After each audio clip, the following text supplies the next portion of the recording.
And then Road Trip was my first real audition for a real movie. Bacon, good for you. This has powdered sugar on it, and I ordered no sugar. Who's the now? You gotta be kidding me! Not me, man. I let all that stuff go with the help of my yogi, my Sega Genesis. You can't change the past, amigo. I got offered Scary Movie 2 for an insane amount of money, but the character had to suck his own and my manager was like, you're not the kind of guy who could suck his own and walk away from it. And he's right. Jessica Alba, Paul Walker, all of these people were in my acting class. Because I saw your episode of Punk'd. And that goes on for so much longer than you know. She had her hand up, and you kept telling me. Dude, you didn't say any things. You just said, Just means come. wait. You said come this way. Is he here yet?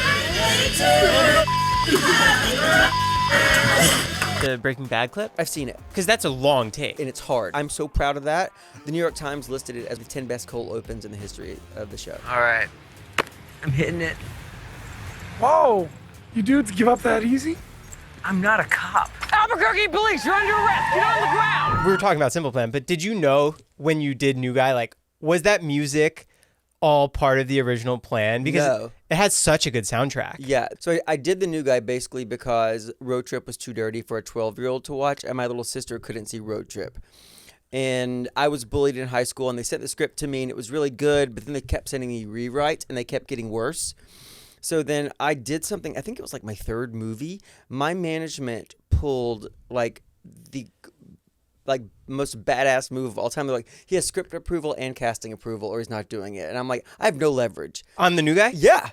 And so I got to approve, like, Eliza Dushku. I went to the Bring It On premiere and met her and approved her. And then as the cameos, like, started coming in, like, Henry Rollins was in that. Gene Simmons. So as we started filming, I started getting rewrites. And I'm like, well, I can't do this. I can't. And also, there is a thing with really jockey producers, even if you're telling a story about somebody who's being marginalized, who winds up being the hero, to still crap on them. Do you know what I mean? It's evolutionary. Right. And I felt myself becoming the butt of the joke, my character becoming the butt of the joke. But also, I understand how Hollywood works. Like, look what happened to, like, the kid from American Pie, the Shermanator. If you allow people to see you like that for too long, the public will see you that way. And you recognize that right away? Yeah. I ain't nobody's hoe. And so, I just knew that this was also my movie. My name is above the title. And so also at the same time, my mind is blowing up. Like, I cannot believe this is happening to me. I'm from a small town in Tennessee. My father was a welder in a casket factory his entire life. And, well, not when he was a child. Right out the womb. That's what we do back there. But I knew this was my opportunity, but I also knew that I had a responsibility to the movie. Like, I've done tons of things that I didn't think necessarily reflected great on me personally, if it helped the character. But this was bad for both of us. And so I remember, like, I had 2 different hairstyles in that movie. And so, like, we were shooting in a mall that day. That was the day that Vanilla Ice was working. Oh, and his management kept saying, whatever you do, don't sing Ice Ice Baby. And I was like, why'd you tell me that? And so I couldn't help it. Boom, boom, boom, ba-da-dum, dum, all day long. And of course I did it in front of him accidentally. He was lovely. He was absolutely a lovely guy. And anyway, so he was working that day. It was me, him, and Zooey Deschanel, and I was in a wig cap and got new pages in the script, put on a robe, and stormed into the mall. And people were like, is that the dude from Road Trip? And I'm like, hey, for real. And I'm like, hey, I can't do this. And then the director was like, the director wrote something about Mary. And I loved Ed Decter, but he also was in a position where he was like, hey, I've got 3 more movies with these guys, and you need to play ball with us. Otherwise, I'm not going to be able to do that. I'm like, Ed, if this movie isn't good, you will never do those 3 movies. And it wasn't as good as it could have been, and he didn't do those 3 movies. The New Guy? Yeah. That wasn't to your standard of where you thought it wanted to be? No, it could have been better, but also we were released against Spider-Man. The first Spider-Man, and the Tobey Maguire one. Yeah, and it's really found there's a movie called Can't Buy Me Love with Patrick Dempsey, and so I'm a generation older than you, and that was my Saturday afternoon movie. It came on like TBS, And is TBS the funny one, or it's Yeah. yeah, it is. It came on TBS like almost every Saturday. It was always playing, and we watched it. And it had a similar theme than the new guy had. And so many people come up to me, and also Mexicans love the movie. It was like the #1 movie in Mexico for like 10 weeks. Wow. Because it's about people being marginalized, and it's a sort of an identification thing, and I can almost guarantee you when I go to any sort of Latin American country or come into contact with anybody who's a native Spanish speaker, they're going to talk to me about that movie, and I love it. How fast does that script come to you after Road Trip? I think I did The New Guy the next year because I did Road Trip, and then I did a movie called Big Trouble. Big Trouble was directed by Barry Sonnenfeld, who directed like the Men in Black movies and the Addams Family movies, and it was like cast of thousands, and it was like so many famous people. It was like Rene Russo, Tim Allen, Zooey Deschanel was in that. And actually, I brought her from that movie with me on The New Guy. It was Jason Lee, Johnny Knoxville's first movie, Sofia Vergara's first English language movie, like Dennis Farina, a million famous people, and me, Jeanine Garofalo, Patrick Warburton. It was huge. But it was about a bomb on an airplane that was supposed to be released September 20th, 2001. So what did they end up doing? Contractually, they had to release it. So they released it in February of the next year. I think it cost like $120 million, and it made like 11 of it back. And it rarely sees the light of day still. Yeah, because that casting is insane. Yeah, it's insane. I didn't understand how Hollywood worked. So I auditioned for a one-line part in Road Trip and wound up getting a lead. And like literally 9 months later, I'm on The Tonight Show. And I'm not full of myself at all, but I just thought when they were like, there's a movie shooting in Miami and they want to see you. So I thought I was cast. So I went in to meet Barry Sonnenfeld, and I had a pretty thick Southern accent back then. And I was like, I can't believe we're going to Miami. I've never been there. And he was like, you don't have this movie. And I'm like, what? He was like, no, you have to read for this. And I hadn't prepared. I'd seen the pages, but I thought it was a courtesy thing. I didn't know anything about anything. And so I read in front of him, and then I got it. And then they like, we can only pay scale for this, which I think at that time was $7,500 for the whole movie. But I was like $25,000 in publicity debt from Road Trip. Because Road Trip, I walked with $12,500 when I finished that movie. I bought a 1-year-old Mazda Protege with air condition and an automatic. I never had that before. And drove my ass to California. And then so my manager said he can't afford to do the movie. Like I literally could not afford. I had $2,000 left and had so much debt, and he was like, he's gonna have. I was thinking I was gonna have to go home to Tennessee, there was a KFC around the corner that I would have worked at, and I'm not joking. I would have done anything to stay, but I just couldn't. I was living in a shitty rent control apartment at the time too, but like things were piling up on me quick, so Barry allowed them to pay me $100,000, and it saved my career. Wow. I don't think I would be here if it wasn't for him. So I went and shot the movie, and then that happened. But then I went almost right into The New Guy, I think. And did you know that was going to be a hit? No. Like when you're reading a script, even now, can you tell when something's good and when something's not? I can tell when I'm filming it, how it feels. If it feels like magic. Yeah. Mm-hmm. Like the Hustle and Flow felt like magic. Like I knew. The right director, the right producer, the right casting. Yeah, and it just also like I felt this a few times when like there's sometimes when you're working on something, everybody has drank the same Kool-Aid. Like everybody's exactly on the same page. When you do Fargo, like everybody is moving in the same direction. Like we have an understanding. There's sort of a Bible to it. You know, you're told like about accents and swear words and just sort of there's a general vibe to it, and everybody buys into that. You know, everybody lives in the same accommodation. It's all favored nations. It's really a great leveler, and it feels magic. And when you do that, you're so grateful to be there, and you don't care that you're making scale. And so when you're doing something that's commercial, and you're not getting any sort of artistic, you know, you're not being filled up artistically, you really want to have a lot of say in that if it's your face all over it. Yeah, because that's your career going forward. Mm-hmm. That's what people know you from. Yeah, and also like I'm wrong a lot, but I do trust myself. Like I am at my core an audience member. Like growing up, everyone, you know, how everyone's like television makes you stupid. I totally disagree. If you grow up in an area of the world that is sort of cut off, where there's not access to things, it shows you things that are beyond your sphere. It makes you curious. And that's what it did for me.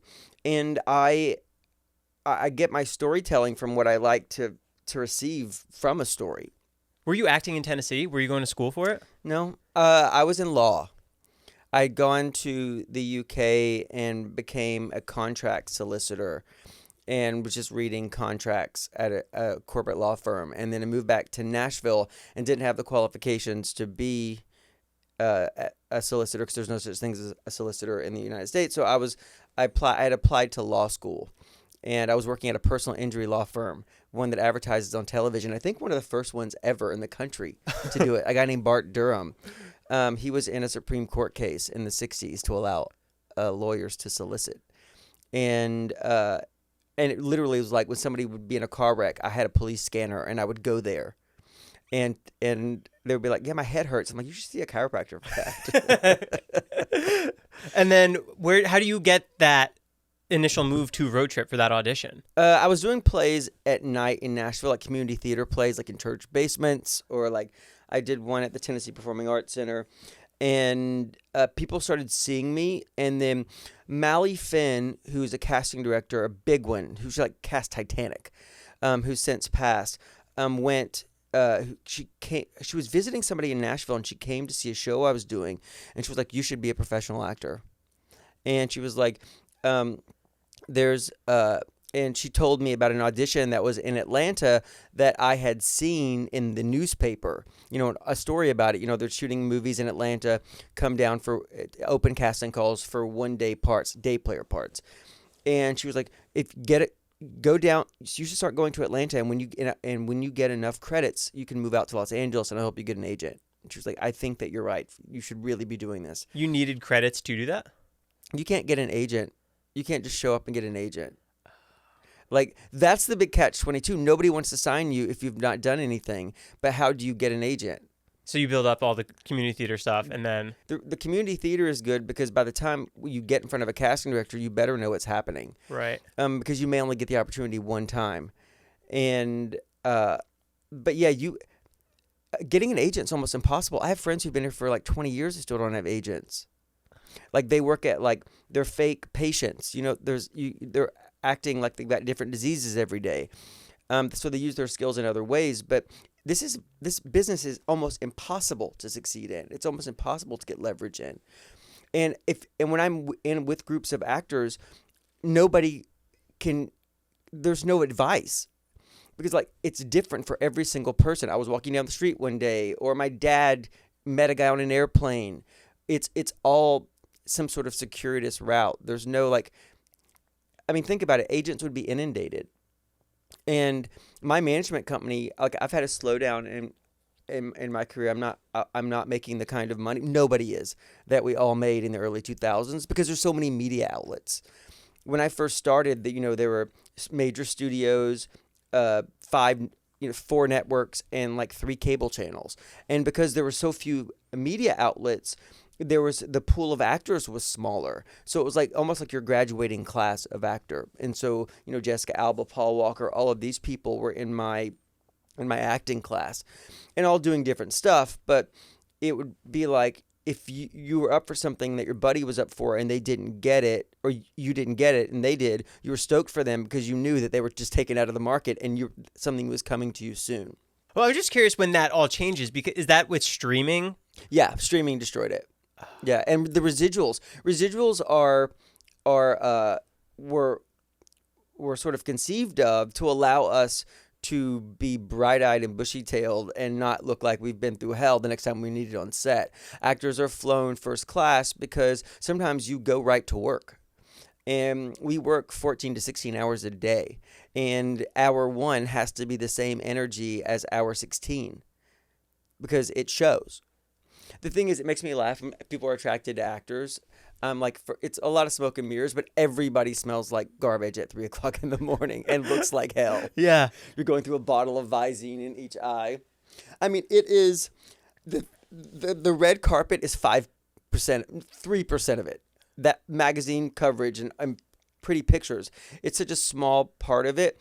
I regularly spend 9 hours in a cameraman's crotch doing that so we can get eye line correct. Did you look forward to all the promos and all the red carpets? I like publicity. I like doing it, but I love the doing on the day. The art. Like I like being there, or just aside from the creative part, like it's like a military operation.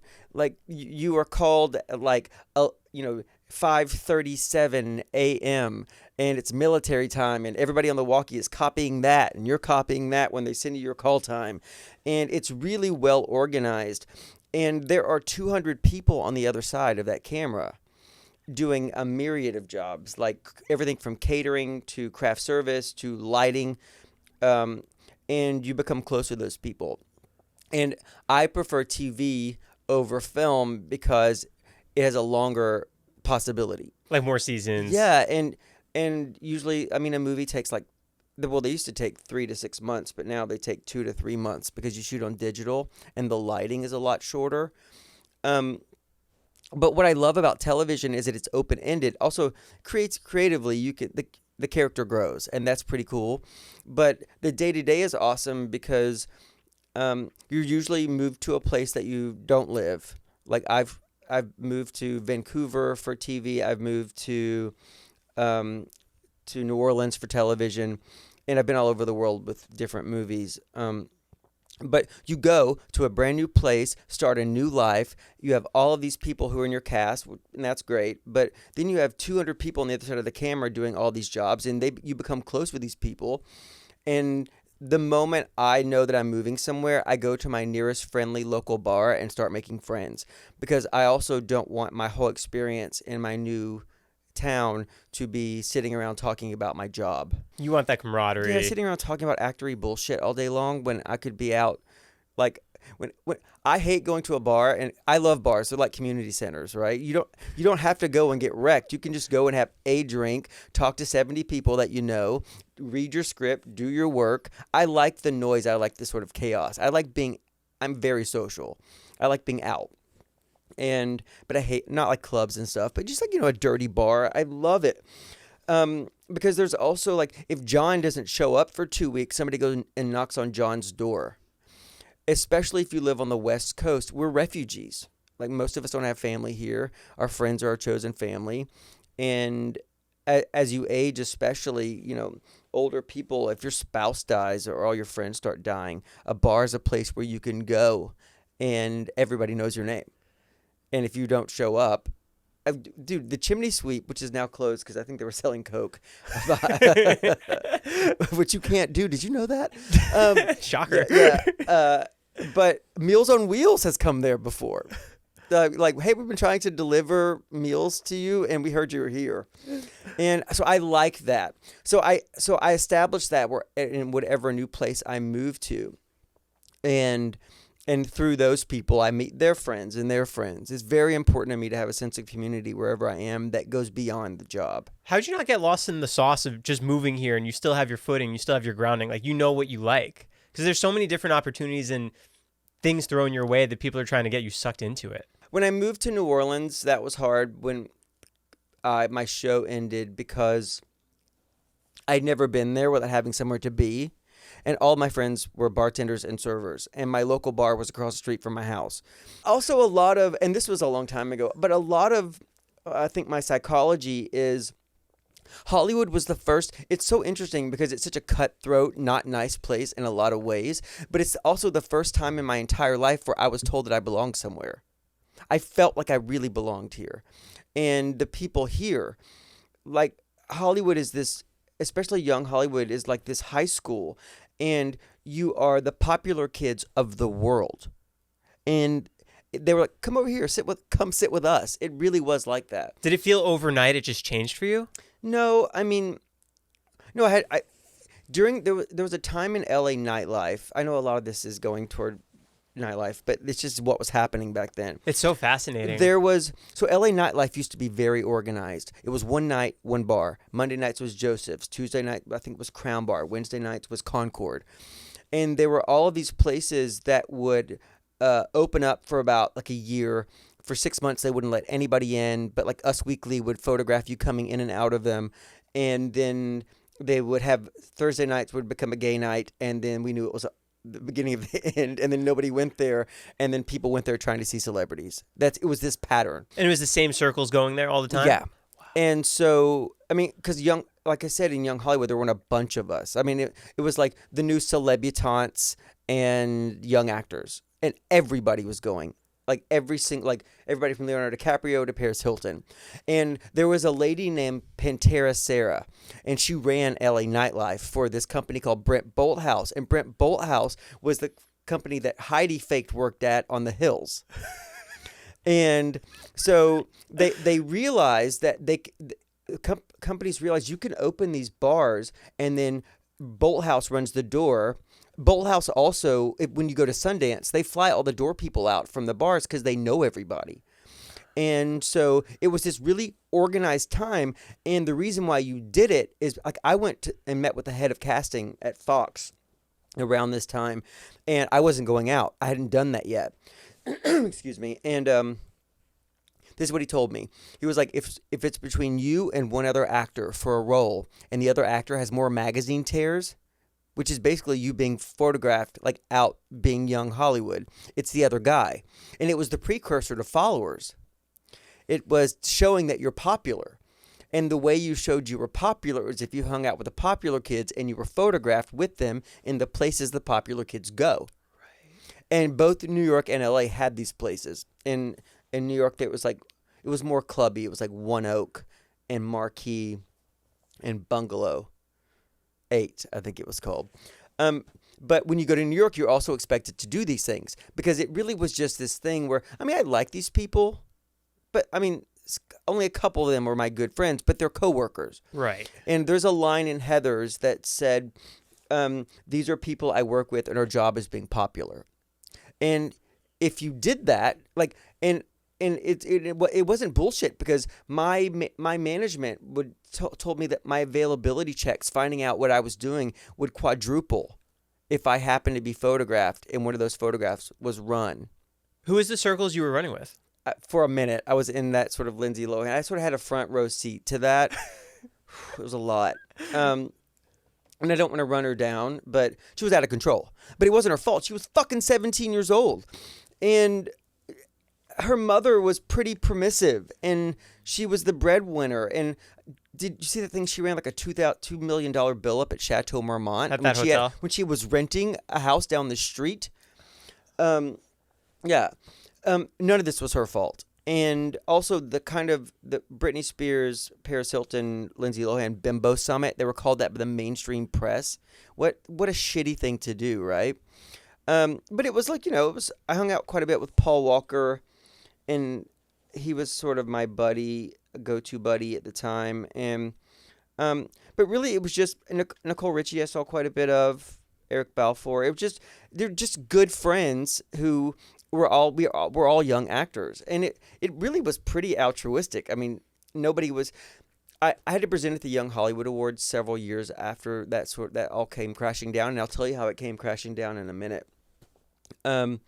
But it's sort of late 90s, early 2000s, it was this time when that sort of was invented, this sort of idea of, it was pre-social media, and so phones didn't have cameras on them, and it was like we were who we knew. And then when phones got cameras on them, it pushed us further together because we didn't know who we could trust. And it was a really special time, I think. And when we see each other this day, it's like, oh, hey! And you sort of pick back right up where you left off. And I don't think they had this. And when I presented at the Young Hollywood Awards, I went with that next generation of kids, and I'm sitting at their table, and they're cutting their eyes at each other, sniping each other, talking in each other's earshot about the other person. And I was like, oh, we didn't have that. It was completely different. But also, as social media started and streaming services started and more media outlets started, then competition started, like real competition started. Amongst each other? Oh.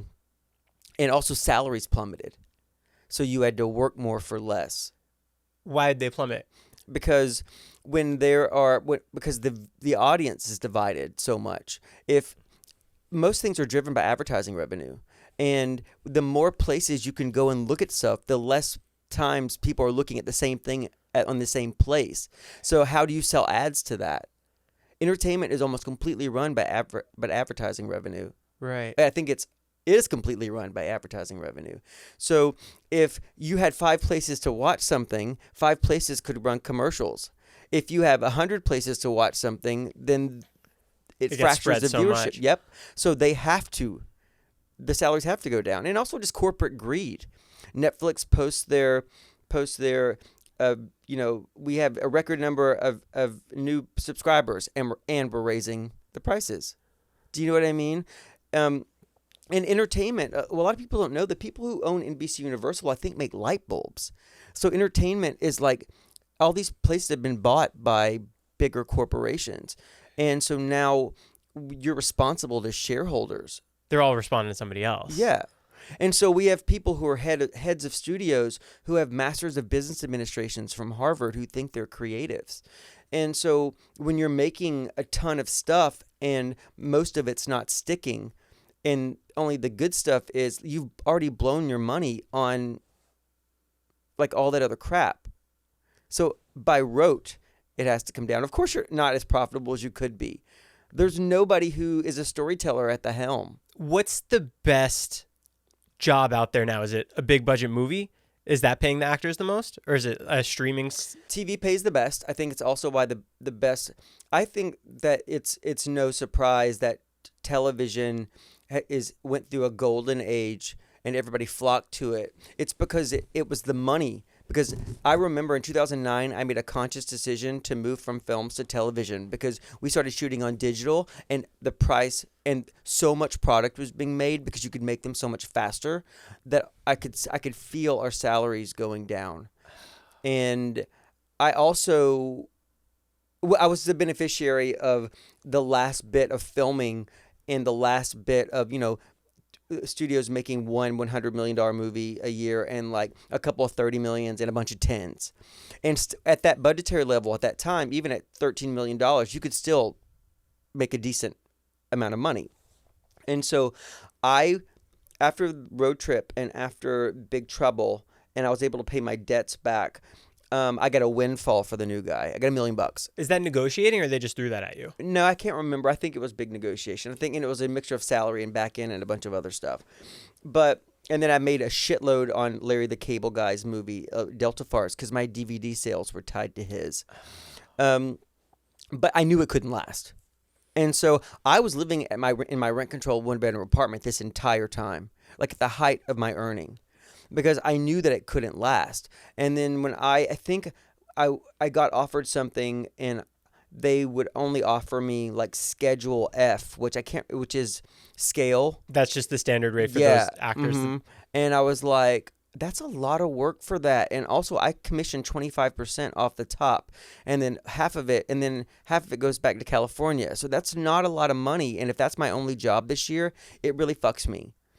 And because I was like, I got to get out of this one-bedroom apartment at some point. Like, it had a hole in the bathroom floor. I was rent controlled, and I was worried that if I asked them to fix anything, that they would ask me to leave. And I hate packing.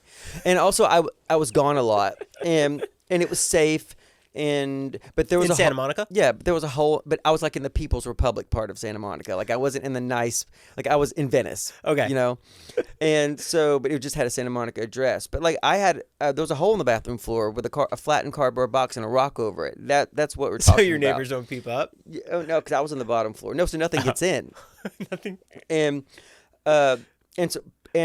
people, I didn't know to be embarrassed about people coming over, but then if you get enough of, is everything okay? From people coming over, you stop inviting people. And so that's went to other people's houses. But at some point, I wanted to grow up and get out of that. So when I saw, and I also, my peer group were all buying like $2 million houses. And I'm like, how can you afford that? Like, our salaries are pretty public. Like, that's a huge mortgage. You could lose that house, and a lot of them did. Are they keeping up the appearance of Hollywood? Yeah, that's what you're supposed to do. I in my Mazda Protege, I had to sell that car because Mazda Protege because a valet made fun of me once in front of a studio executive. Like the year that I got here at El Cholo in Santa Monica. The valet was like, "You're in the movies and you're driving this?" And I'm like, so I had to be taught shame. I didn't know shame about that. I had shame about how I look. I had shame about being gay. I had so much shame I was dragging behind me. But I didn't know how to be ashamed of a Mazda Protege. But I learned. And then finally I went to a meeting with, I think it was the head of casting at NBC. And he was walking me out to my car and said, "Buddy, this car, come on. You need a nice car." And I realized that it made me look unsuccessful. And people here are afraid of being in business with somebody who looks unsuccessful. And so there's a lot of that. And what I said, that's the catch-22, because as much as I feel like I belong here and have been accepted by Hollywood, there's also a lot of, "Hey buddy, that's the wrong car." Are you able to pick out who's like a real person and who you want to kind of connect yourself to? Yeah. And also now I'm in a position where I could be like, "Oh, that's gross." Like, why'd you say that? Why are you doing that? That's a gross thing to do. Right. Yeah. Because it's not because I've learned anything, because I haven't.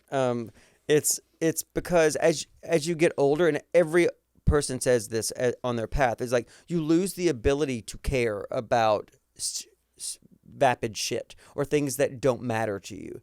And there's no, I was thinking about this today. Like, there's no way to tell a young person, like somebody who's in their 20s, about this, because you can only accept things when they apply directly to you. Mm-hmm.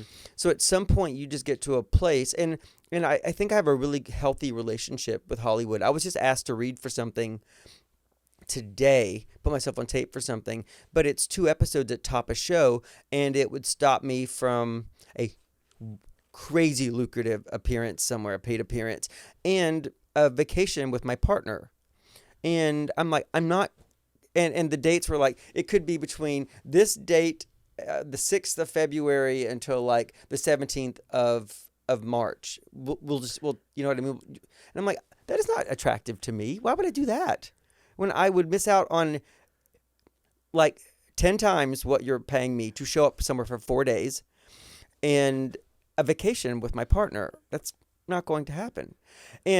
But young me would have been like, "Oh my God, if I don't do this, if I don't, show up because they've asked me to, then they're not going to cast me anymore." And older me is like, okay. At what point in your career do you realize you can say no and that the calls will still come? Richard Jenkins on The Core. So I was filming The Core and promoting a movie that was coming out. And that movie was labor intensive.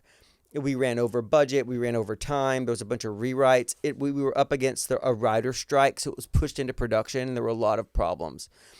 And I was still in that phase of, and the thing is, I'm not jaded to the point of every day I'm like, "Oh my God," all the time. I cannot. My 12-year-old self would be shitting himself at the grocery store with me. People coming up to me. Like, I am so lucky. I've gone further than my looks and ability should have ever taken me. I feel like I really have won the lottery, but there is a limit to it that you have to either be taught or shown. There's not a lot of mentoring in this business. And when I was doing The Core, I was really spread thin. We were out on an aircraft carrier with the Navy, and I arrived tired, and I think I left the ship twice to go do publicity and then come back to the boat to work. And Richard Jenkins took me to dinner in the mess hall on this I think it was the Lincoln.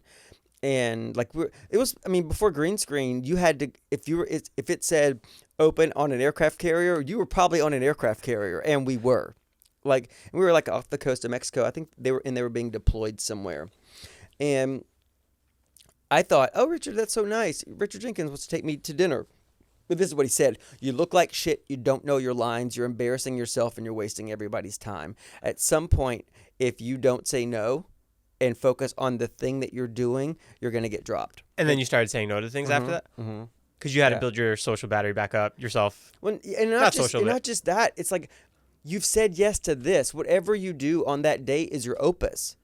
Like, for example, I got 2 offers at the same time, right as things were picking up after the pandemic. We were still shut down, but people were going to Montana and other places. And so I got offered this TV show that Kate Bosworth was producing. And at the same time, they got offered a movie that paid like $25,000 for a week. But I think both were a weekly, I think it was both like 8 days. And so I was like, I read them both and liked the Kate Bosworth thing better than the other thing. And I thought the Kate Bosworth, somehow our wires got crossed at my management company. And I thought the Kate Bosworth was the $25,000 thing. And I haven't worked in like a year and a half. And so I'm like, oh, that's great. That's a good salary for that. And then but I was like, but I have to go to a wedding that wound up being like a COVID spreading event back at home in the South. It really did. Like 26 people got COVID. Super spreaders. But I had to go to a wedding in the South that I could not miss. It was one of my closest friends was getting married. And so I'm like, your dates would make it impossible for me to do that. So I would have to pick the wedding. And then over the weekend, they called on Monday, like, okay, we've reworked everything. We can accommodate your dates. That same day, I found out that movie paid $125,000 a day before commissions and taxes. Oh, wow. I didn't know that we could even make that. It was a modified, low budget, small. It had 84 words in the title. You know what I mean? It's like modified, low budget. Which SAG has, turned so people can make low budget movies. A lot of people exploit that, but they didn't. But I had already agreed to it, and I think I spent more than I made, because you live there and you have to buy food and all this other crap, and so it was. But every day it was the best thing I've ever done because I said I would. Even it was my fault that the wires got crossed, and that was really his point: is what you're doing is what you're doing. What you agree to do is what you're doing, and everybody else can fuck right on off until you are available to do that. Or you can leave if it's not going to harm what you're doing today. Are there any roles that you turned down that after you saw it, you wish you took it on? No. But there's roles that I turned down that I saw. There's roles that I haven't gotten. And I've done this. Oh, right. I never would have done that. And knew that they were right.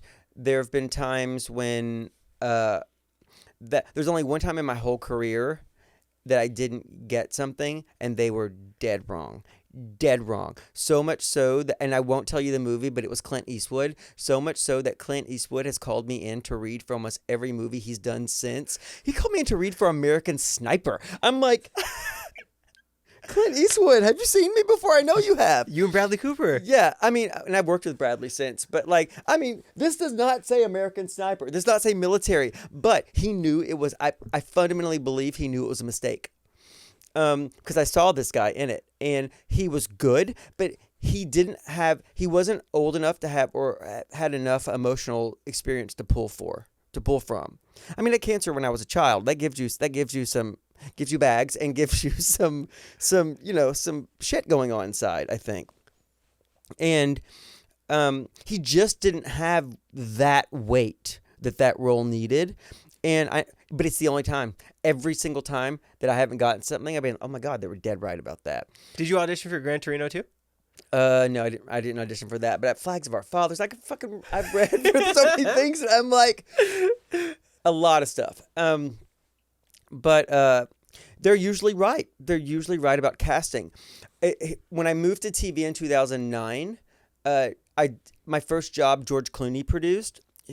George Clooney and Grant Heslov, and I canceled, and it was like to play a cop, and they wanted me to come in on a Saturday to read, and it was going pretty quickly, after they were beginning filming. And here's what I did: I had a crisis of confidence that somebody would cast me as a cop. I canceled the audition on their voicemail of their company and flew to back home to Nashville, just because. And I landed. My manager's never done this before, but he was like, called me. He was like, "Who the fuck do you think you are, George? You left George Clooney. He came in on a Saturday to read, and they were only reading me." Oh wow. Yeah. So I don't even know if I left the airport. I can't remember, but I got back on a plane. I went back. I begged my way back into the room. I read, and they didn't let me off. This is what I was told. Do your job. You're not a casting director. You wasted our time. And I read and got it. And it was my first TV show. And I was a great cop. They were right. They were right about that. But yeah, the only thing that I got offered Scary Movie 2 for an insane amount of money. An insane amount of money. But the character had to suck his own dick. And my manager was like, you're not the kind of guy who could suck his own dick and walk away from it. And he's right. What does that mean, walk away from it? Like recover from it? And, yeah, and have a career after that. I think David Cross did that or something like that. He is the kind of guy who could suck his own dick and walk away from it and have a career beyond that. But you have to be, every actor can get away with certain things. Their shell informs what they can get away with. Like I probably could be a little cruel on camera and still be sympathetic. If a big, you know what I mean? If a big guy does that same thing, he may be judged differently. Some people can suck their own dicks on camera and walk away and be like, oh my God, what a funny thing you did. If I did it, they'd be like, that's the guy who sucked his own dick. You know what I mean? I'm so shocked from the new guy that Broke Dick didn't catch on. But it didn't. I fully believed when I shot that movie, I would be 80 years old in a parking lot and people like this, hey, Broke Dick. But it never caught on. Thankfully. And I don't want it to catch on now, so don't get any ideas. TikTok brings it back. Yeah, exactly. That's a danger. And also, instead of doing the movie where I just suck my own dick, I did Hustle and Flow instead. So... it was the right thing. My manager's a wise man. When I first met him, speaking about getting representation, how we started about being repped. Like I had no real reps when I did Road Trip, and then got an agent here who I outgrew pretty quickly. But I've had like I think 4, 5, 6 different agents and agencies over my career, because I mean that happens. You just grow out of it. Yeah, it's just, and also their mandate changes and people get used to you and they don't see you as aspirational anymore, so they're not pushing you anymore. It happens. But managers are a lot of times lifetime people. Like they're your person. Are you still with yours? Yeah, huh? From when you first came out? Yep. Wow. His name is Brian Dobbins. And so Brian, I think he started like as an assistant in an agency, maybe worked his way up from the mailroom. And then him and Paul Young founded a management company with like very few clients called Polestar, which is a terrible name for an agency. But I met with like Brad Gray, who went on to run Paramount, and then but he had Brillstein Gray was a huge management company back then, and he later went on to become the chief at Paramount. And he was like, I think we can get you the Young Hollywood cover of Vanity Fair in the meeting. And I'm like, how? How could you, you know what I mean? I felt like he would try, but if he didn't do it, then I just wouldn't get it, right? But I told that to Brian, he was like, I can't do that. He's like, I think you're going to work. I think there's something very special about you, and I believe you're going to work. And I was like, sold. So I signed with him. And that was before Road Trip even? No, that was after Road Trip. I was unrepresented totally when I did Road Trip. Did you move out here not knowing anybody, no family or anything? I knew Brittany Murphy because I did a movie that nobody knows about before Road Trip called Cherry Falls. I went to an open casting call. I found out that there was an audition in Richmond, Virginia, actually outside, called Petersburg, Virginia. I think it's Petersboro. And I drove overnight on 3 hours notice with a headshot that I had taken when I decided I was going to try to be an actor, and got there, drove through the night without sleeping, and they told me it was a callback and they wouldn't see me, and I started sobbing. And I was a man crying in front of a man. And so I was like, just show him the photo. And I went in and I auditioned. They let me read and I got it. Oh, wow. And then I worked for like, I think a month, but I only had one line, but it was like a high school, slasher flick. So I got my SAG card. No, I wasn't in SAG because it was a right to work state. I got my health insurance. I think I qualified for health insurance or something. Anyway, so I did that and I met Brittany Murphy on that. And then Road Trip was my first real audition for a real movie. I mean, this was not going to be ever a real movie. It was probably a DVD movie. And then you audition Road Trip for one line. Do they create the character for you, or they Nope, they were having a hard time casting it. Mm-hmm. And then Ivan Reitman, so I didn't hear back from them for a long time. Then they called me and they're like, we want you to come out to Beverly Hills to meet with Ivan Reitman. You're in Tennessee at this point. And I had to pawn the title to my car. And I bought a $35 room on Priceline, and then went to, and I've got a budget rental car from Budget, and drove into Beverly Hills. I remember he had Liechtenstein screen prints all over. There must have been $500,000 worth of art in the entryway to his office. And I would know that later. I didn't know that at the time. Now I'm an art collector. And he brought me out so he could see me in person, but I had to pay for it. So I had to pawn the title to my car. So then he starts doing this. And they're doing this. Well, your character does this. You cool that? Can you do that? Your character, and it was like, I was like, when do I find out if I have the role? And he was like, Devin. It was like, oh, you have the role. And I'm like, really? And my mind just exploded. And he was like, do you have an agent? And I was like, no. And he was like, well, you're hired. And as a joke, I mean, but I did take the minimum you could take. And they didn't want to pay for my hotel room. And while you were filming it? I couldn't afford 16 weeks in a hotel. My car was in pawn. The title to my car was in pawn. And I had to get that out. And also, 16 weeks in a hotel is expensive. And I didn't have those reserves at all. So that was the bargaining chip. They're like, okay, we'll give you the 16 weeks in a hotel. Are you aware of the co-stars on screen with you? I knew who they were, but I didn't know them, obviously. And I'd never been to Los Angeles before. And went down, shot the movie. Amy Smart was wonderful to me. So was Sean William Scott. Great experience. I never had to learn. I didn't know the terminology, but I felt at home, and it was a really interesting feeling. I got on set on day one. I'm like, this all feels right to me. Like, I feel like I'm supposed to be here. Like the script supervisors, the DPs, everything just felt. Yeah. How cool. Yeah, and I never got my dad. Saw me film something, and people were pulling all over me during takes, straightening your clothes up, adjusting your mic. And it's weird. And it didn't occur to me as weird with somebody who doesn't do this, that actors are these people's jobs. Like your bodily autonomy, sort of, you check at the door because it's their job. I mean, obviously you don't want them fondling your balls, but if they're adjusting your mic, they ask you, but they go places. And also, hair and makeup and wardrobe people see you at your most vulnerable. They see if you've made not the best choices recently. They see you as you are. And there's a vulnerability and a sort of camaraderie that goes with that. But when people don't know that world, it looks crazy. Cut, going again. So people come over and start and but all of that felt normal to me from the beginning. Was there a moment that just felt so surreal to you in the beginning? I can't believe I did this. You moved out there and got a crazy role right away. Yeah. I mean, I did Road Trip.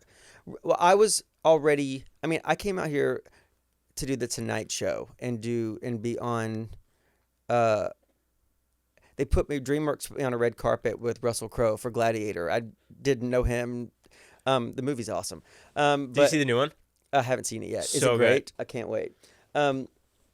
But so the philosophy was to get me on carpets and put me in magazines before the movie came out, because I'm selling a product, and they want back then and I think it's still the same way. They want you to get the public to be familiar with you before the movie comes out. So when it comes out, it's like, oh, it's that guy, right? So that's when I first came out here, was to do press. And how'd you react to all that? I'm always like this. When I'm excited about something, I am visually excited. I'm vocally excited, and I'm sure I was like that. And this is so great. This is whatever. But also, it's a job, and you're there to do a job, and that is wildly important. And it's really unprofessional to be acting like a crazy person. You know what I mean? Right. But going on talk shows, it's like I really can't believe this is happening. I mean, that was real. Are you prepped with the questions before, with Conan? There is a pre-interview, but you talk for an hour with the segment producer. There's a segment producer on all talk shows are sort of work the same way. There's a producer that produces your segment. They talk to you. There's a pre-interview, you just talk about what's going on in your life, where you come from, all that stuff, and then they go through and they pick, and then the host gets to decide what in that what the vibe is, and you're led through into those stories. But a lot of times you don't know where they're going, and so it takes a minute. The exception, and it's still off the cuff because you know you vibe with the host, and then you remember other details, and then you get a sense of how far you can push things or if you should take things away. But Craig Ferguson and I had magic, and after I did his show one time, I never was pre-interviewed ever again. And I just went there. Like, I did that show so many times. Like, somebody would cancel, and they'd be like, hey, do you want to come over here in a couple hours and do the show tonight? And of course. It was just, I was really sad when he left, but I understood his reasons for leaving. But I was sad because it was my safe place to land. And I just loved it. I loved going and just talking and being myself and whatever was happening in my life, or what I thought was crazy or great or what I was joyful about or pissed off about. I would just go. And now I do that on my podcast. Yeah, how do you like the podcasting format? I love it. And we've done no publicity, and we've grown steadily, and we have a sort of a community through our Patreon, and we host a once a month happy hour, and that's an open mic situation for everybody. It's on Zoom, and people get to say whatever's on their mind in the same way that we do. We don't have an interview format. We may do that eventually, but I want people like. My mailman hates me, and I want to know why. And so, is there beef both ways? No. He fucking hates me. I think it's because there was a period of time when I was gone a lot. I have a renter in my house now because of this, but I'm gone so much that, nothing films in Los Angeles. And when I'm not here, if the mailbox fills up, they return everything. So he would deliver it, cram the stuff in there, and then ultimately have to wind up taking it back to the post office. And I think it made him hate me. There's a personal vendetta now. So I would like to have him on to talk about why. Get to the bottom of this beef. I don't know if the post office lets him do that. But I feel like enough people in this space are interviewing celebrities. I would like to interview people who I just think are interesting. And because I'm in public so much, like either doing Comic-Cons, which I'm doing quite a few of these days, or in a bar somewhere, I think that so many stories I hear are interesting, and I'm like, God, that would be a really cool thing, or a really funny thing to tell people, or the situation that just happened to us that you're involved with, person I just met. It'd be cool to have you on to talk about that. So, I like the elasticity of the thing, and also we're the boss. Kelly is my podcast coach; she's right over there. We can do whatever the fuck we want. And have you gotten in trouble yet for saying something, or had to apologize? Not apologize, but I've had to delete things because they go against community standards. What does that mean? There's guidelines that you can say on TikTok and YouTube, and if you say something inappropriate, you can get the video taken down, or you can get a copyright.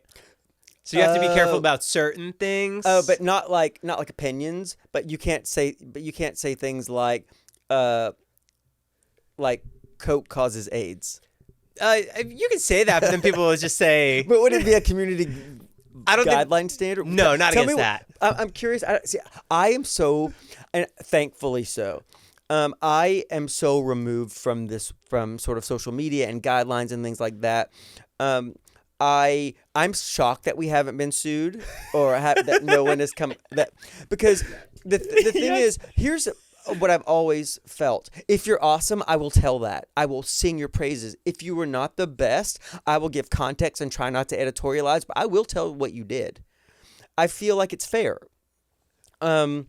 Especially if you bully. If I've been bullied by you, or you've done that to somebody else. One of the things I love most about Ty, my partner, is he has this sense of fairness. He's a giant. Like, he's a beast. Former fighter, actor. UFC? Yeah, he's done that, but he's done grappling and all those things that look so gay to me. But he's done them all, and loves UFC and likes. And I see merit in it. And there's a fight tomorrow morning, and I'm sure he'll be watching it. And I go to the fights and watch them with him. And I've met a couple of UFC fighters, Chuck Liddell. I've met him. One of them used to date a good friend of mine who I won't mention because it didn't turn out well for either one of them. But they're so gentle in person. And I was really taken aback by that. And Ty is very gentle. But what makes him upset which will make him physically angry, is if you are picking on somebody who can't defend themselves, if you're marginalizing somebody. And it's really kind of cool that somebody so enormous is like that. And that's and I've always felt like that. And my way of fighting back is to tell people how you are. And really, really try not to editorialize it, because you lose the reason for doing something when you go in with vitriol. Like, this happened. This is the way this person behaved to me or to this other person. Those are just the facts. Were you always like that? Because I saw your episode of Punk'd. Yeah. And you're pretty, like, let's look at the situation here. Yeah. You, like, And let's that goes diffuse it. on for so much longer than you know. Because it's a 7-minute clip. This goes on for a long time till they get you to a place where you react, because I'm not reactive. Or I try not to be reactive, especially in public. But I'm afraid of balloons, and they called and found that out. And then they dropped balloons on me. Who'd they call to find that out? They'd start calling your friend group. And also, I know Ashton. Yeah. And they were a part of my friend group. And so they tried to get me once, and it failed. And then I bet... Like the whole filming and everything? Yeah, and I bet Punky Brewster's husband. I can't remember his name, and I can't remember Soleil Moon Frye's husband. Sorry, Soleil. I know you're more than Punky Brewster, although I love Punky Brewster. I bet him $5,000 that they couldn't get me, and then they did get me. How many months later was that? I think like probably 6 months later. I was shooting Lost, and my friend Talisha, who was dancing with the Pussycat Dolls at the time, called me, and she was like, Citrine in West Hollywood is closing. We have to go. And I'm like, I like that restaurant. And I'm like, yeah. And I was like, okay. I get there. She meets me, and she's dressed, I want to say like a hooker, but like she's certainly hinting toward hookery. And I'm like, that's an interesting thing to be wearing at this temperature, going into Citrine. So we get there. It's all set up. A long story short, I interrupted a surprise party for somebody who was returning from military service. He'd been, I think, in I think he was in Afghanistan or Iraq. I can't remember exactly where they said he was from, because my brain was not working. And his parents were there, his brother was there, and the whole thing was I messed something up. And this guy had just... And I was like, so I started apologizing. I was like, there's no way for me to know. But the hostess also grabbed 2 menus and then walked around this partition and to follow her. And she's like, and then she said, I didn't tell her to follow her. And I'm like, you took 2 menus and scowled at me, which in LA means follow me. And I was like, but I wasn't getting mad enough. And so then he starts insulting my friend's clothing. And see, because I was bullied, the thing, if somebody's bullying you, you just want it to stop. You're embarrassed because other people are seeing it. And you don't want them to be embarrassed for you. Do you know what I mean? And it's like, I can take anything. If you want to say shitty things to me in private, I can tell you to fuck off. Or as long as you're not physically aggressing me. But if you do it in front of somebody that I'm close to or somebody who knows me, that's so embarrassing. And that's what I was feeling for her. Because it was triggering me, because that happened to me as a child a lot. And I'm like, I felt embarrassed because I was worried that she would be embarrassed, and then I got mad. Right. And then I started, the whole, like, you can't fucking talk to her. Like, you can't say these things. And I was like, I've apologized to you. I will pay for this. And then he was like, this, and then he says, this took me a month. And I was like, this took you a month? A month? And that's when it became contentious. But it took a long time to get me there. And it wound up with me agreeing to go outside with this guy.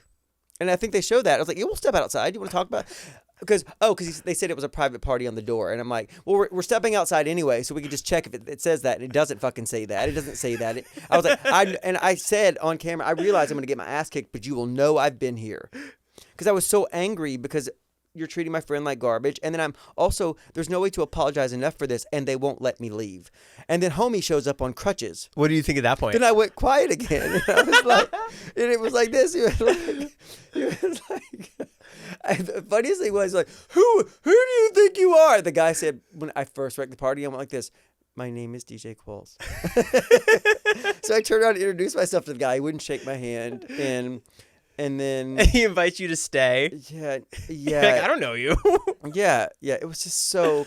It was a blur. So then, do you lose the $5,000 at the end? I donated it to charity. I'm pretty sure it was like St. Jude or something like that. St. Jude is my go-to charity. They're just the absolute best. I've waited tables for them at Chili's. Me and Natalie Maines, the singer of Dixie, just the Chicks, formerly Dixie Chicks, have played Scrabble on a team for them. Who is it? Who hosts? Oh, Jimmy Kimmel is a Scrabble cheater. I just want to go on record saying that. He brought a ringer. It was supposed to be two celebrities playing Scrabble against, and the winner won like the prize. We were raising money for St. Jude, and Jimmy Kimmel brought a producer who was like a Scrabble champion Against and beat you? us. Yeah, I'm still mad about it.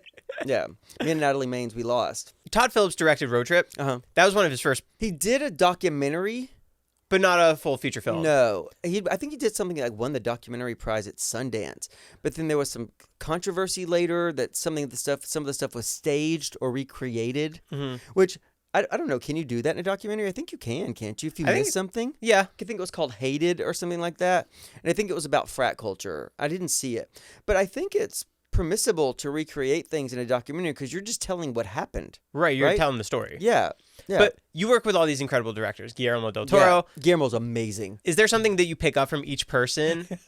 Guillermo put me in 8 pounds of prosthetic makeup that it was almost impossible to emote through.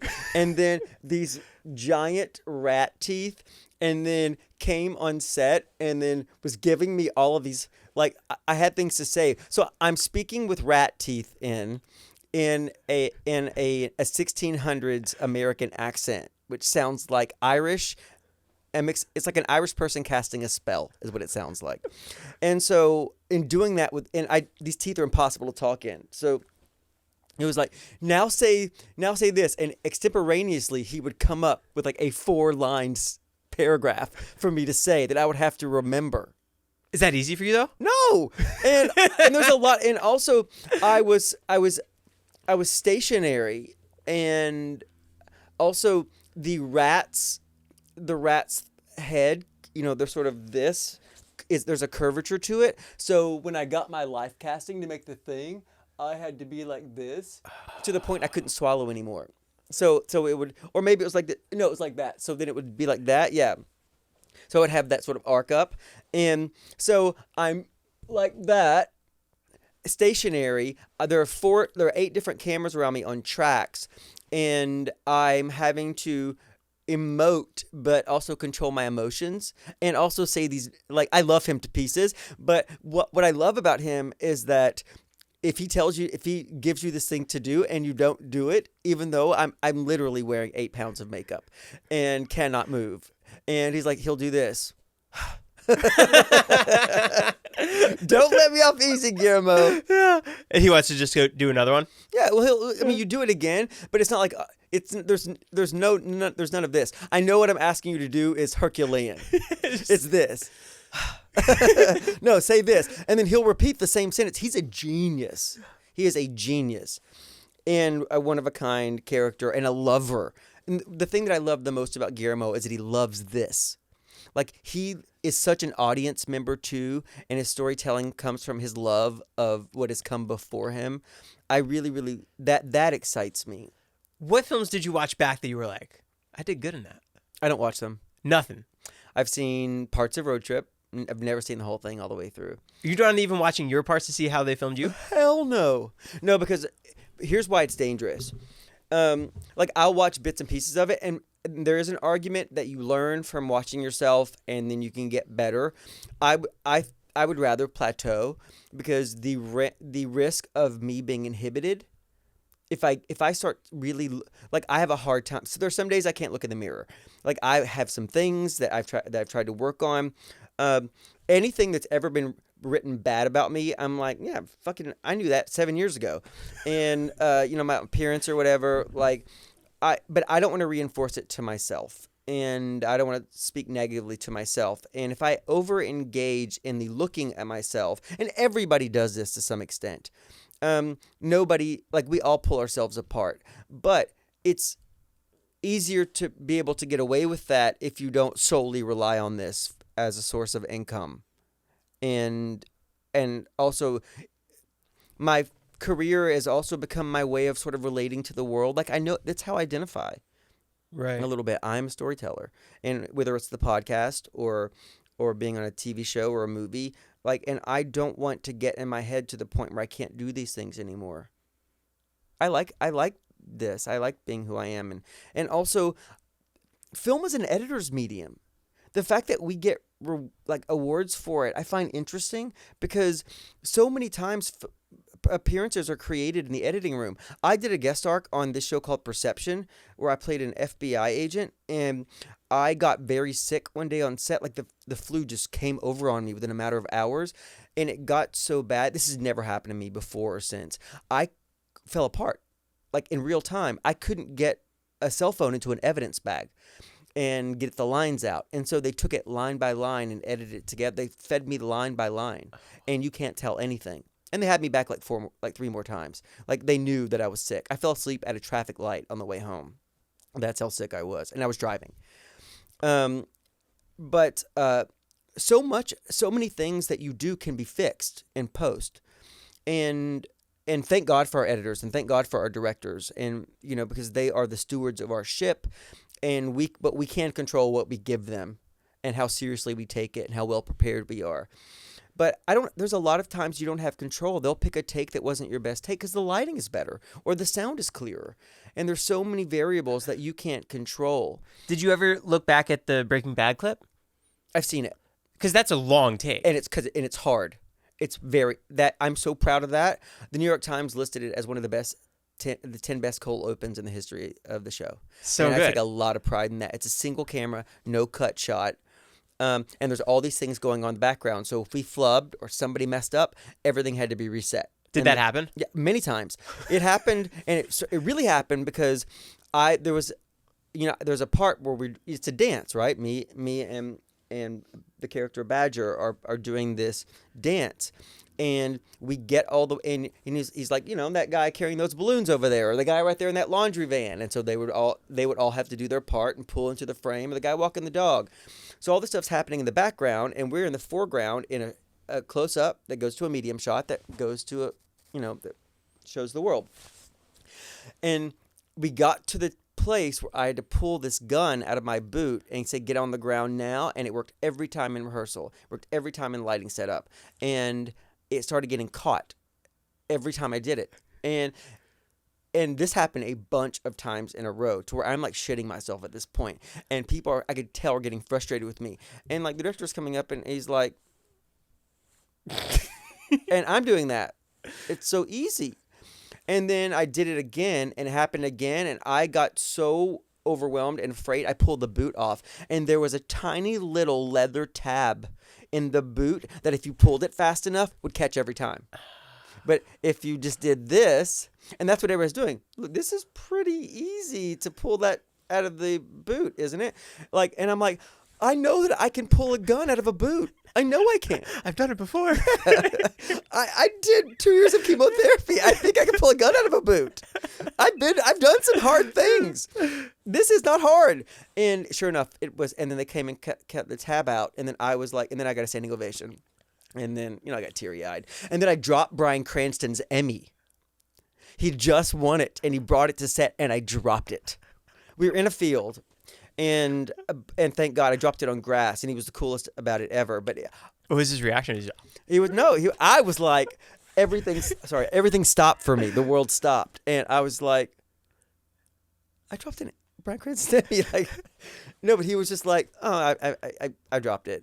It's so much heavier than I thought. It slipped right out of my hand. Yeah. And I had a cop boot on and I put it out and it sort of went to the side and didn't hurt it. But I did. Do you like award shows? Are they fun to go to? The Golden Globes is fun because you can drink there. The SAG Awards is fun because you can drink there. Is it like hanging out with your friends Yeah, again? just hanging out. And also, it's table oriented. Right. The Oscars is not a good time. People are like screaming at you. There. Sit down. No, there's like 17 different producers running around yelling at you to sit down, making you say, and you're like, and they're like, sit down, sit down. Like, They're telling us to really famous people, so they're certainly going to tell it to me. Do you go in with the mindset like, oh, I need to talk to this person? I want to get to know them? Chris Cooper, I said the nicest things to me ever. So many people have been super nice to me, other actors. It's always shocking when a famous person knows your name. Like Helena Bonham Carter knew who I was, and that was like, right, which is so cool. I mean, but we're all in the same business, but still, it never really penetrates that you're like, I work in this business, you know, and it's always cool and I'm always taken aback by it, and I will say this: I've been so lucky. People have said such kind things to me. My peers have said such kind things to me, and also the media has said such not kind things to me. And I think they're aware of it. And like I remember once Conan cut to commercial early, and it was like, so people are going to say mean things about you, the people, because I'm sure he read some things. The New York Times called me a human bookmark in Road Trip, you know, but praised my performance. The Memphis Commercial Appeal said I look like an Auschwitz survivor, and as opposed to social media, this shit was printed, and it felt like it had more weight to it Because people are watching that. Yeah, I mean, but also people got the newspaper. If it was printed, it felt less ephemeral. It felt less temporary than shit that's going to be replaced tomorrow on the internet. It's Right. the New York Times. And so, you know, people kind of had a field day because there is this sense of when somebody comes into entertainment that doesn't fit, we in your conscious mind, you champion that. But there is some sort of petty human quality where we want to poke at it and sort of marginalize or sort of less than these people. And I think you see it with, is it Chapel Roan? Like people, like she doesn't, you know, they're sort of poking at her that I've seen. And she's beautiful. But if you don't look like the person that we've been conditioned to think should be in this position or be in a magazine or be on television, I think there can be some piling on. Right. I mean, now I don't care. But it hurt me, of course, early on. And Reese Witherspoon was the person who told me not to read it all, but she was like, but I have to tell you, I read it sometimes. New Guy is literally still one of my favorite movies. Thanks. It was so good. It still holds up. Yeah, but go back and read some of the printed reviews about it, or some of the printed reviews about Road Trip. I've never, ever in my entire career, and no word of a lie, had a bad performance review in anything I've ever done. But I've certainly had a bunch of like, you know, a lot big ears, Qualls, shines. Had a lot, not. I've never been called that, but do you know what I mean? I couldn't think of anything. But there's even like critic reviews where it's like 8%, but then the fan reviews is like 92%. Yeah. That never made sense to me. It's like they're just writing to get that response. Have you seen Lisa Frankenstein? No. It's the critic reviews were right. Were you in that? No. It was beautiful to look at. Period. Would you walk out of a movie? No. Really? No. Oh. I also have a hard time not finishing a book. Once you start it, you have to. Yeah, it's like a grudge fuck. Which I've never done, by the way. I know the term. I've never had sex with somebody because I was angry at them. That's the way to get me not to have sex with you. Make me mad. Yeah. But no, I stick with it because I always believe it's going to get better. I really, really do. And believe me, I've done things that haven't turned out. Like I've been told, I've seen bits and pieces of stuff, and I have seen some things. It's the bulk of it. I haven't sat down and watched all of it, but I've seen things here or there. And as I've gotten further away from whatever age it was when I shot like that, when I shot whatever the thing it was, I'm like, oh my God, you were adorable. Why are you so mean to yourself? You know what I mean? But and I think most people experience that. Like, I refuse to take pictures with filters on them when I do appearances at Comic-Cons, unless you are of a certain age. But young girls won't do it. You get your money back. Oh, you'll even turn it down for young girls? I won't do it. You will never be this young and vibrant ever again than What you a are good today. lesson to pass on. I won't do it. And also, I have selfie sticks attached to my body. Like, as a child, I was teased for how long my arms are. I have an inordinate amount of length from my elbow to my wrist, and the same with my knee. It's freakish. Like I look like when I saw Jack Skellington, like when I was like I'd never seen representation before. Like I was like, finally somebody of my body type is in the movies. Like it is comedic, and people think I'm so thin. I'm not. My bones, like I'm completely proportionate, except for the fact that I'm stretched out here and here. But my bones have the right amount of meat on them. But that is a side note. Why am I talking about that? Thank you so much for opening up, sharing everything. I hope being emphatic doesn't. One thing that I definitely don't want to leave anybody with is that I've become somehow calloused, because I'm just telling about how things are and have been. But what keeps me going and what makes me excited is like I live on hope. Like as low as I've been in my life, I'm always like, but tomorrow something dope could happen, and it usually does. I'm the same way. There's something usually amazing right around the corner. Like we're going through a period of tumult right now in this country, and we will get past it. I believe it. I believe that we will. I could go to Canada tomorrow and get health care coverage. Get married. I'm marrying a Canadian. Not for that. I'm in love with him. He's the best person in the whole wide world. You didn't meet on set, did you? No, we met, but we were both on Supernatural. We met at a convention for Supernatural, and we're friends for like 10 years. Amazing. 12 years. First. But I will never leave because I believe in us and I have hope. And I think I wake up every day cranky. It's just who I am. I was so cranky just now in the parking lot right before I came here. I've been promised a spicy margarita after this because I need. But when I get into something, that's what I'm doing, and I wake up and I'm like, I realize the absolute talking to you. It's a fucking pleasure, and it's a joy to be asked to be talked to by you. So thank you for having me. Thank you so much for coming. Yeah, dude. So cool, guys. Go check out. Your podcast is going to be linked down below, Locked and Loaded. Yeah, Locked and Probably Loaded with DJ and Kelly. It's everywhere that you can listen to podcasts. How often do you guys post? A new episode every week. Would you have any cons coming up too? Yeah, I'm appearing at SuperCon in Miami, which is like 180,000, or maybe it's called MegaCon. It's in Miami, and then I'm doing one in February, Fan Expo in Vancouver. They're just so fun. They're lucrative, but they also just hearing people tell you what your work has meant to them. What a cool thing. What a cool thing. I wish people in my real life would treat me like that. We're getting a spicy margarita. Cool. Thank you so much for coming by. Thank you, dude. Lightweights out. That was so good. Thank you.